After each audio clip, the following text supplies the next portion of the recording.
محمد. عم محمد، انت بقيت اشهر مطرب في السويس. والله هو حب الناس هو عندي بالدنيا كلها. وبعدين هو اهم شيء الادب والاخلاق هو اللي فضلوه على العلم. انت بتشتغل ايه يا عم محمد؟ انا راجل مش متعلم لكن انا اتعلمت حاجه حتى اللي من ماسك قلم ورقه ما اتعلمهاش. اللي هي الحياه علمتني، ماشي علمني، اتعرفت بناس ما كنتش هعرفها بس بالادب والاخلاق.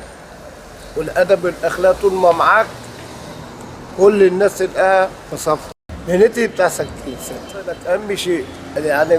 برضه اشتغلت مسحراتي، مسحرات السويس.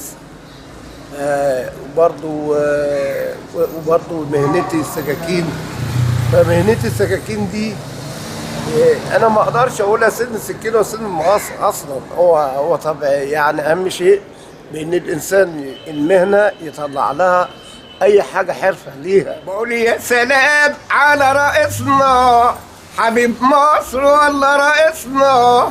انا بقول السيسي ده رئيسي، انا قلت السيسي ده رئيسي.